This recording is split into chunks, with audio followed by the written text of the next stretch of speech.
Welcome everybody to Rob's MetalWorks. We are here at the home studio and we're turning up the brutality tonight in support of Texas death metal. And I'm so happy because after quite some time, I was able to get the worst case scenario out of Lubbock, Texas here in the studio. Welcome, guys. What's up, guys? What's up, man? What's up? I'm Andrew. I play drums. I'm King, and I play guitar. I'm Javier, and I do vocals in the band. Yeah. What's up? I'm Jacob, and I play guitar. Yeah. Great to have you guys here. Thank you for the introductions, too, because there's so many people tonight who are going to learn about the worst case scenario. And I've been wanting to do this interview because I've been jamming your record since the beginning of this year. It came out in October 20, people, and we're going to talk about it here in a little bit. But I'm so glad that you're here and that we're having a good time jamming and listening to metal. Us too, man. Great time. So great to be here, man. It's been a long day. Yeah. Oh God. We'll talk about it. Let's do it. We'll shoot a little bit about that because I think that's an interesting story and how you guys persevered and made it here. Yes, sir. Right. Yeah. Through the worst case scenario. There you go. There you fucking go. So, like I said, tonight a lot of people are going to be learning about the band. Let's kind of start there. Tell us a little bit about the formation of this really rendition of the worst case scenario, because I think this band is really doing great things right now. Well, I guess with this current lineup, it's been about how long? We just hit a 3-year point. 3 years. And well, it's been a lot. Before we met Andrew, we had our gear stolen, so we weren't really doing much. And we were looking for a bass player as well. So, I just had some friends on Snapchat, and eventually I found a friend who had him playing guitar, and I was like, maybe he'll play bass. Andrew, you're playing guitar? Yeah. Wow. I've actually written some riffs on Drowning in Insanity, too. Wow. Yeah. We'll talk about that. Yeah. So, I was like, maybe he'll play bass. But I'm like, I don't know. A lot of guitar players won't just be like, all right, fuck it, I'll play bass. But maybe he will. But then I saw him playing on his pad, on his little drum pad. I was practicing. I was like, what? He drums? Oh, he drums too, yeah. I was like, no fucking way. So I was I asked him, I was like, yo, you think he might try out for my band? Or what's up? Well, you already called the worst case scenario at that time? Yeah. We already had that EP out. Yeah. With a different lineup. So we just there's a 3-song EP, and it's on 5 songs. 5 songs. 5 and songs. it's on Bandcamp. Yes. Yeah. It's also, I think, pretty much everywhere else. Yeah. But I think, we're talking about, drowning in insanity. I think once you hear that, you can't go back. Yeah, for sure. For sure. So he came around, and I guess the rest is history, I guess. Yeah, I for guess sure. I can let Andrew say his part. Yeah. Yeah, I kind of joined. Well, I was already looking to join a band as a guitarist. And then all you guys are from Lubbock or around Lubbock. Yeah, we're all. Yeah, from that's Lubbock. kind of cool, and that's what I found kind of intriguing and interesting is that, I don't meet a lot of metal dudes from that area. Nonetheless, brutal fucking metal dudes like you guys. You guys are pretty brutal, and I love it. Well, that's cool. I mean, it really seems like with this lineup, things are really happening. So, how soon after you guys got together with this band did you guys start writing for Drowning in Insanity? Oh man, yeah, immediately, but it was a long process We too. had 2 songs kind of written that's on Drowning before we met Andrew. Yeah. We had The Call and Entropy already kind of written before Andrew came along. Was that from the first EP? No, it was just kind of okay. There was the weird transition point between what we did with our first stuff on the EP and what we wanted to do now. Yeah. What we really wanted to do. It was an upgrade. Yes, for sure. Yeah. Jay, you want to fucking chime in on that? I don't know, dude. Go for it. Yeah, that's pretty much what was going on. But we started writing immediately. The first day Andrew came into practice, we were all like, oh my God, this guy. Because he showed up and played all our songs perfect, right? And then they kind of all were talking, we should get this guy to drum for us. And we got him to, and we started writing music immediately. Yeah, Andrew's pretty sick. Andrew is he's a beast. He's ridiculous, a beast. man. Yeah, I love it. And I also gave Andrew just freedom to do whatever he wanted. I'm like, all right, dude. So we have our EP and we have these 2 new songs. This is how our other drummer played them. I was like, but we're still wanting to move on from our old stuff. Yeah. So I was like, I'm giving you all creative freedom on your side. Do whatever. I was like, if you play guitar, cool. I guess talk to these guys because I don't play guitar. So it was like Yeah, sounds great. And I mean, that's what you want to do. You want to let everybody in your band just exactly. fucking cut loose and do their thing. And obviously, it seems to have kind of worked out for this record. So the record's been out almost a year, right? We were talking, it came out, and for all you people out there who don't yet have it, go ahead and take a look at the cover work. This is the worst case scenario. Drowning in Insanity. It is all out there on all music outlets. Be sure to pick it up. And guys, I got my hard copy, I think, last time when I went to go see you guys. Yeah, I did get my hard copy. I wanted a hard copy of this record because I love it to death. It's totally heavy, and I called it death metal, right? That's what you guys call it? We guess, can never man. decide. Death metal, deathcore. We can never really decide. We kind of like split the barrier between those two, Yeah. death metal and deathcore. So Yeah. whatever you take on it, man. So how did the writing process go? Is everything, it was pretty, like you said, was it pretty quickly, or like Jake said, y'all started writing right away? And how soon did you? I mean, because this is a full-length record. It has like 11 tracks, right? Yeah. Yeah. I mean, that's a lot of music. So how long did it take you guys to really compile like all those songs? Well, when I first joined in 2018, they already had the Call and Entropy written, and actually the track that is Winner they already had as an instrumental too. So that's like 3 of the tracks that were already made. But as soon as I joined, we just started working on new things. We're really cohesive with our writing, so we would just come in with ideas, just hash them out, kind of talk it out, see what we wanted to do, see what would be like the coolest way to apply that idea. And I think the last song we wrote was at the end of 2019, so I'd say like about a year and a half of writing. Yeah, and we just went to the studio right after that, and it almost took it as long to release as it did. Yeah. writing, We were talking about that off camera and how the pandemic kind of fucked with plans, right? Yeah. Yeah. Like we went in to record in, I think, 2019. Yeah, the end of 2019, and then by the time it was ready to be mixed was around like March of 2020, and that's as soon as everything started locking down. So our engineer couldn't go to his studio to mix it. We had to wait months, and we were really just uncertain of when it would get done because it was just kind of like, oh, another month, and kind of just kept on. And I think we finally got everything back in maybe September that year, and just kind of waited a month or two to release it and had it out in October. Yeah. I'm glad you guys finally got it out, and you know, you want to hope that things go good for the next year after you release the record. And you guys have been playing some shows. Yeah, right? we've been trying to play Okay. out. Yeah. Okay, I want to talk about that, but Yeah. One more thing before we leave the record. Where did y'all record it? Did y'all record it there in Lubbock? Yes, Digital Base Studios with Lawrence Campbell, right? Is his name? Yes. Yeah, and how quickly did that happen? Or, I mean, did y'all do some pre-production obviously before you got in there, and then did you change any things up? Or Nah, I guess we honestly would just practice to a click, just like a torture amount of. dude, I can just imagine how much you have to work to be precise with some of the speedy stuff that you guys play. I feel bad for these Right, guys, right. man. Jacob, say something, King. I want you to say something, King. Right, King? Yeah, Andrew writes a lot of really fast riffs on guitar, so but it's kind of cool because it challenges me to become better as a guitarist. So Yeah. it's pretty cool that I get to learn his riffs and get better. That's really great too. Like, I didn't know you were a guitar player too, and it's kind of weird sometimes. Like, you know, I think about the drummer from Anthrax, Charlie Benante. Yeah. Is always, you know, he like almost created the blast beat, and yet he wrote a lot of Anthrax songs, and people didn't realize till a lot later that he was a guitar player, that he plays guitars. And now in the age of social media, you're seeing him and he's playing, you know, Iron Maiden and Sabbath and shit. Well, that's cool, man. That this band has that musical strength and diversity within you to have a lot of people contribute. So you guys kind of just recorded it there with this dude, and then Yeah, we tracked it there for, I think, 2 weeks is how long it took. I don't think we were there every day on end. Like, whenever we did drums and guitar, it was. But then I think we took a couple of days off until we did vocals. But I think it was about 2 weeks total. And, yeah, it definitely took a few months to master and mix it. So I want Javier to comment a little bit about some of the wicked fucking disgusting lyrics on this record. Really heavy. You know, a lot of different crazy subjects, and most of them are kind of ominous. So talk a little bit about what you were thinking about when you wrote this record, or some of the themes to some of the songs. I already told you, like, my favorite songs were Kneeling Before a Gluttonous God and Throne of Decay and Regurgitated Will. I mean, those are like my favorite songs. So maybe you want to start there. Kneeling Before a Gluttonous God. Well, actually, Andrew came up with that title. That's sick. Andrew came up with that title.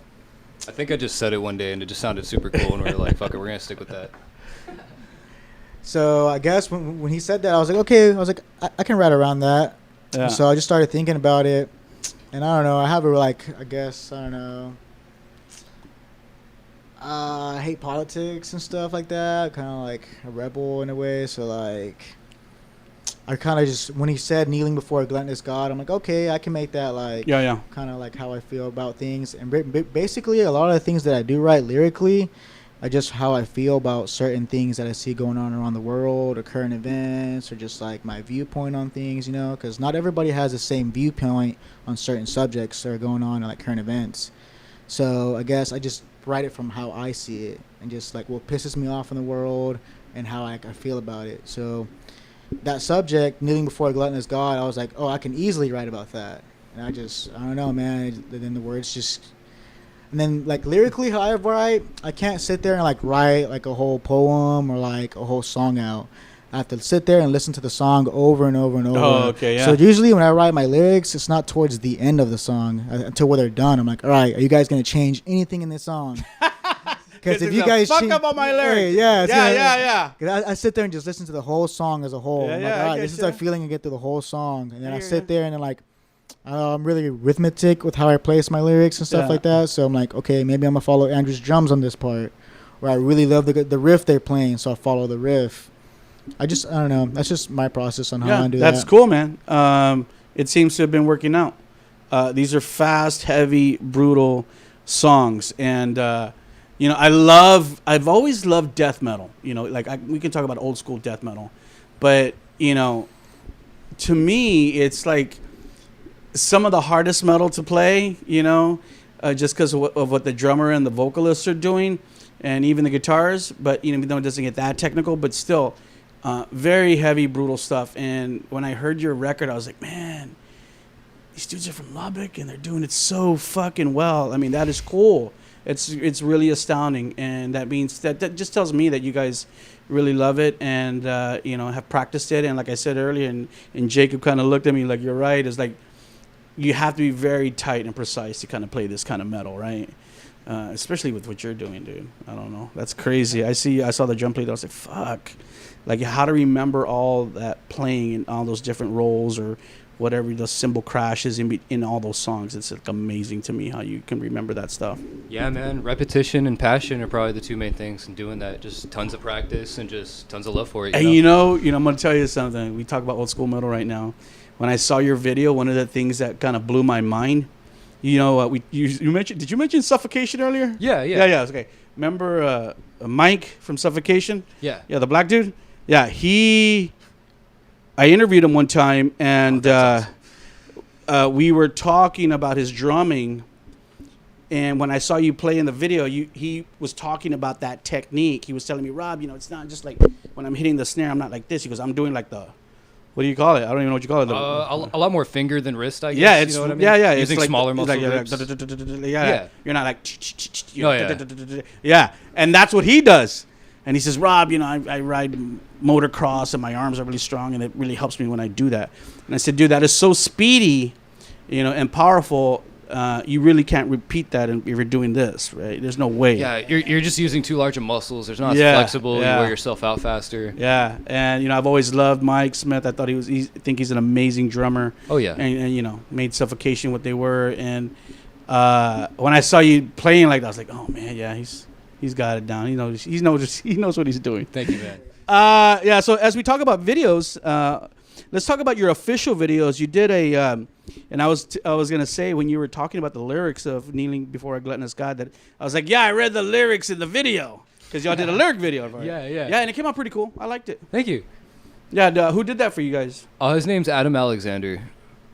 From Lubbock? No, he was from, I can't remember exactly where he's from, and I feel so bad because I can't remember his band name either, but we found him online because he had done some other lyric videos for some other bands we saw that were pretty good, and he definitely worked with our budget compared to someone like the really high budget guys, which we wanted to, but I mean, we're just starting, so that's kind of difficult, but he really made it work for the budget we had, and it turned out really well. It turned out good enough. No, yeah. Good enough. It looks great. And as we talk about that video, let's also quickly talk upon the artwork for the record.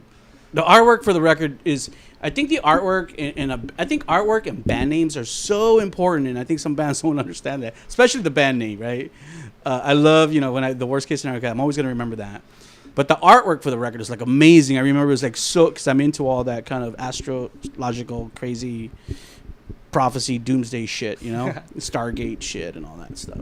So when I saw the cover, I just looked at it. And it was like different stories or scenes in different parts of the record. It really took me aback, and I loved it. And had the figure guy, the god, the gluttonous god, I guess, right? The most amazing thing about that is we actually were commissioning that artwork while we were recording. So the artist who did that had no lyrics to go off of. He didn't hear a single song. Oh, wow. And there's actually a couple references such as the god on there, which is just completely coincidental. There's like some vultures in the bottom, which he actually has a lyric about. Like there's a lot of lyrical references that were completely coincidental, and it was kind of meant to be. You know what I mean?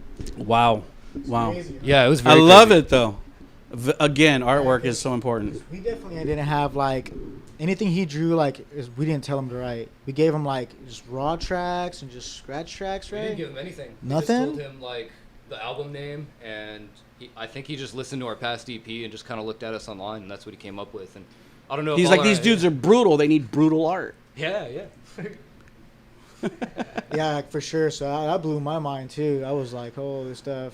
And then there's like small references in the artwork. I'm not sure if many people know this, but like on one of the tombstones, there's like an engraving of like TWCS, like the way our logo is on like our pentagram. It's like engraved on one of the tombstones. So if you ever have a chance to look at that artwork, you should see if you can see I'll that. check it It's out. pretty I'll cool. scope it out. I want to let Jacob say a few words. And Jacob, you guys did didn't you guys just do a summer run? We were talking about that earlier. We did with Desolate Blight. How did that go? I went fucking amazing. It was awesome. Everything was killer. I don't know what to say. It was just super dope. I know you guys are really good friends with Desolate Blight now. Talk a little bit They're about that awesome. camaraderie. How did that form? Well, I think Andrew met them first. You know what I mean? Like, Those dudes are fucking crazy. yeah, they're they're wild. very wild. eccentric. Holy Yeah. shit.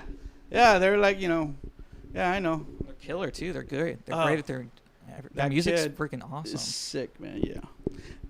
But that's good. I mean, two heavy bands, and it's so cool. One of the things I love to see, especially at my tenure, is that I see a lot of young dudes like you guys that are going to keep this metal scene alive long after I'm gone. And all these bands, and think about all the young guys who go see you, teenagers who go see you now, and they're like, oh man, I love Worst Case Scenario. I want to be like them, and that's the the next generation. So it's so cool to be here supporting a young band. I hope you guys don't think you're old, because you're not. I think Javier said I'm Usually old. like I'm one of the youngest. no, bands. Javier, you're not old. You're young, huh? Us and Desolate are probably some of the youngest bands. Yeah, around for right sure, for sure. And I love to see that things are going so well, and that bands now are able to kind of leverage the internet and social media and help them get promoted and know themselves, beyond their regions, and that's cool. I think that's really happening with the Worst Case Scenario right now. You guys released the second video, which I love, for Throne of Decay, and I love that video because it shows you guys jamming. I thought you were gonna come with the headband tonight, dude. Oh. That's what I was waiting for. Is that him? Why I didn't have a bandana? Because you didn't have the headband Yeah. in your video. No, that's cool, but I love that video because definitely I think one of the strengths of the band is what you guys do when you're performing. I think that's really cool. We always try to go super hard live. Yeah. That's like our biggest goal. Why? Tell me that. Tell me why. Because that's what inspires us. Yeah. Yeah. Yeah. Let King say something. Yeah, I like going super hard at shows. It's probably my most favorite thing about being in the band is just being super wild on stage and shit. So He doesn't talk to you, but you see this guy on stage, bro? Yeah. You're like, who is this guy? Who man? is King? Super Damn. quiet right now, bro. But That's if you great. see him on live. Now you I see him really live, want to bro, go tomorrow to the you'll see him show. live, bro. You'll be like, that's not King. That's not him." Wow. I want to see it. It's a funny thing. Every single time, like before a show, we like ask ourselves, like, so are we going hard tonight? And we're just like, Are we going hard tonight? Yeah, for sure. Is that what y'all say? Are we going hard tonight? Yeah, we like ask ourselves. I don't know. It's like it's not a question anymore, but we still ask ourselves every single night. Don't smoke weed. Because you're not going to go that hard. Okay. Take a shot of fucking Jack. Or a shot of Crown. Then you'll go hard. Yeah, cool. Word to the wise. All right, man. I love the video. I love to see you guys play. And I know that this interview will air after tomorrow, but some of you may have seen the band. They play tomorrow, Friday, at the Drip Club off Pleasanton. I'm not familiar with the Drip Club. So you guys let me know in a couple of days how it went, okay? I'm going to really try to make it out, really try. We'll see. But I was there to see you at the Epic Club, right? Is that what it's called? The Epic Bar. The Epic Bar. Yeah. Where was that? Was on Broadway. That was on Broadway. Okay. So yeah, but unfortunately, couldn't make it out. What do you guys want to do for the rest of the year as far as shows? Or let me preface that question by saying, when was the last time you guys? Well, before tomorrow. When was the last time you played a show? We played, I think, with Carnifex back in July. Yeah. Back in July. Oh, July. Yeah. It's been a little while. Yeah. It's been Oh. a long time, man. Jay and King, you ready to get back on stage? Yes. Jacob's like, yeah. That's cool, man. I know. I mean, I can't even imagine what it feels like to be on stage jamming heavy shit. Awesome. It's exhilarating. Yeah, I mean, I believe it. So, what's you guys are going to be on this little Texas run, right? It lasts till the 18th of October or a little later than that? We kind of just have like a few, not really weekends because some of them are on Fridays. There's like 4 or 5 shows, right? Yeah, there's like 4 shows got spread through Texas.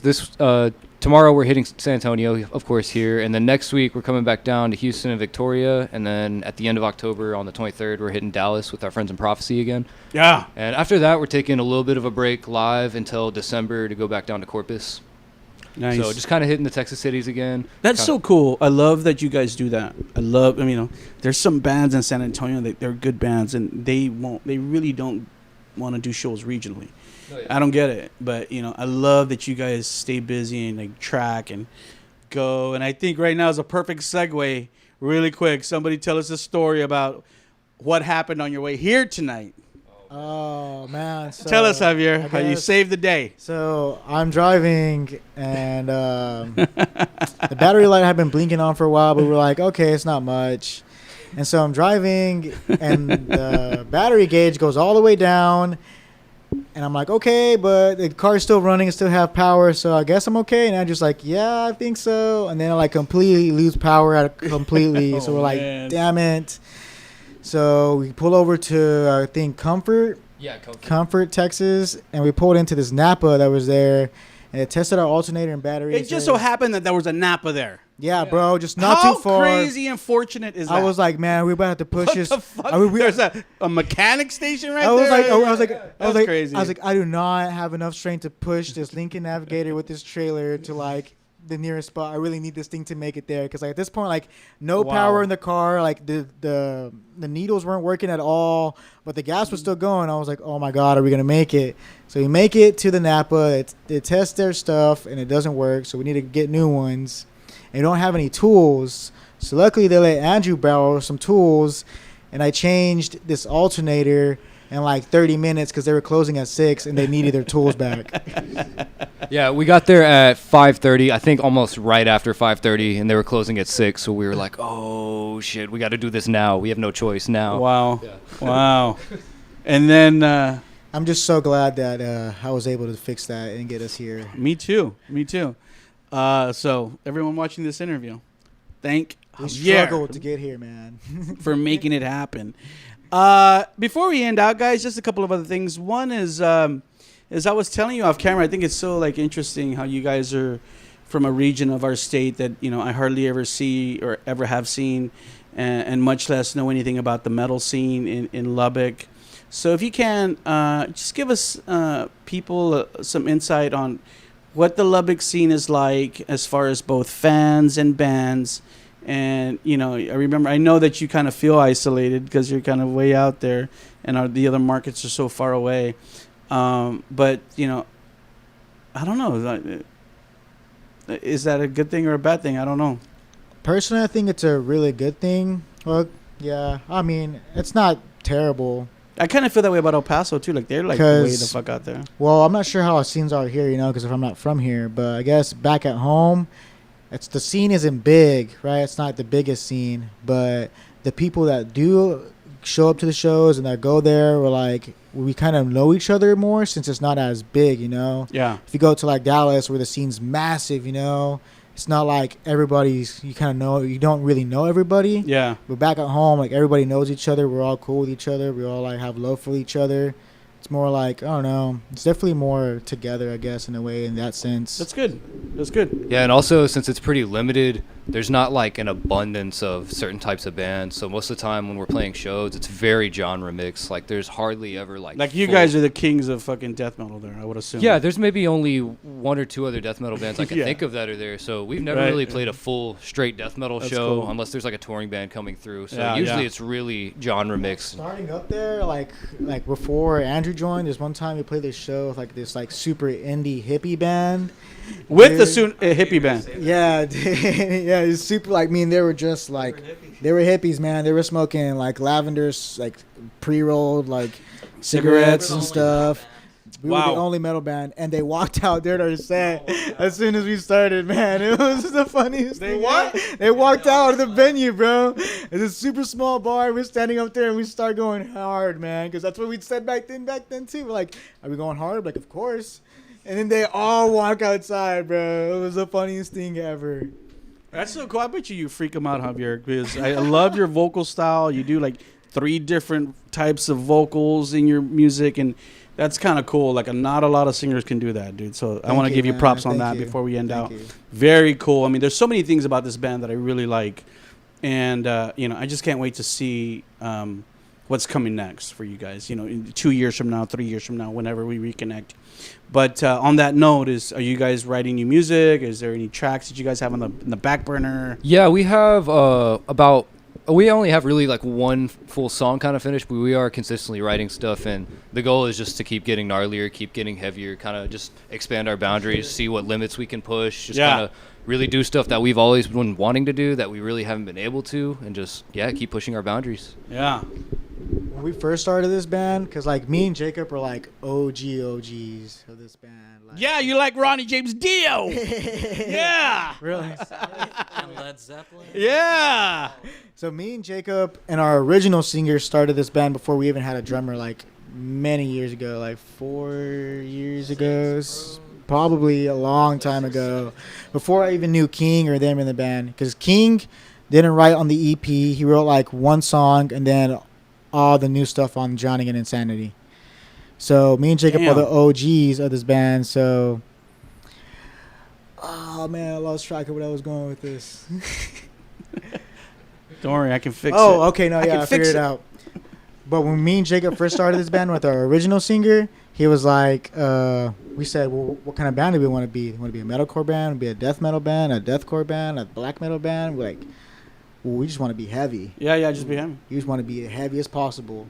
So Sure. now with Drowning, I'm super happy in the direction we're going. And like, we're only going to get heavier. We're only going to get gnarlier, faster. And, Just the more More shows brutal. you guys play, the better you're going to get, the more confident you're going to get in your instrument, and the more that you're going to enhance in your instrument. especially Andrew, man. Yeah, Oh man. my All God. of you This guys. guy's like All you the guys. youngest in our group. Yeah. So I'm just mind blown about That's where he is because right now. Andrew's dedicated. Andrew made this interview happen. Yeah, I also want to add, Drowning was my first like real recording ever Yeah, too. yeah. So when I listen back to that, like, thank you for the compliments. Like, I really appreciate it. But I'm like real critical on myself because like that was kind of like my first time really doing it. I didn't know what I was doing, so now I'm just like, oh man, that sucks. I should have did more now. But now that I'm sitting there with that in the back of my mind, and we're meeting new people, meeting new Sure. bands, doing things, I'm really learning more like exactly what I want to do, what I Yeah. want to do better next time, and I'm just confident next time's just gonna be even better. Just get stronger, man. That's all you can do. And everybody in the band will get stronger the longer you guys are together, especially this lineup, and the more experience you get, not only live, but in the studio, everything, man, is going to just make you guys grow. And as you get older as human beings, you're very young guys. So by the time you're like in your, by the time you hit 30, hopefully, it's gonna be at a totally new level. Right? I know you're like 30. What? I know, guys. It's going to happen to you. I'll be It's gonna happen to you. I'm 21 forever, man. Exactly. That's great, guys. And as we end out, I'd like to give everyone an opportunity just to say a few words, any thank yous, any love you want to shout out, anything you want to say to your fans who are going to watch this interview around the world. Just thank you guys for supporting us, actually. If you're checking out our music, come check out live local music again. Yeah, thank you for having us here, and thank you for anyone that wants to support us, because this is what we all love to do. Yeah, definitely thank you to anybody who's checking out live music, especially live local music, because you just never know who you're going to find. You never know who's just starting out and who's really trying to figure themselves out and where they're going to be in the future, because that's where they start. And, you know, your support at that time is really the most important support they're going to ever have. Well, I just want to thank Rob for having us here and not giving up on us as we were trying to get here, man. Come on. Yeah, no. And I guess I want to thank everybody who watches this and who checks out our music for sure, man. Because I love all kinds of music. Music is like everything to me, so I'll check out everything I can, support them. So if you support us, then I guess that really means a lot to me. That's what I like to do as well. Thank you guys, each of you, for coming over tonight. Sorry, Great still to hang thinking. with you and jam music and have a couple brewskis and, you know, just really talk about this amazing record.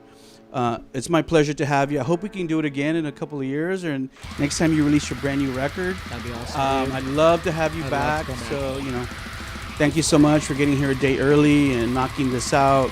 I think a lot of people out there in San Antonio and Texas and around the country are really going to enjoy this interview because you guys are a new up-and-coming brutal band. And I wanted to share you guys with all the people out there, not only our followers, but people who might by chance run across this interview. So killer, man. Thank you so much. Remember, remember everyone out there, the brand new record is called Drowning in Insanity. The title alone should make you want to go get it. So right now, after you watch this interview, go to all your music media outlets, download it, jam it, and bang your fucking head, because Texas death metal is alive and kicking with the worst case scenario. You are watching Rob's MetalWorks.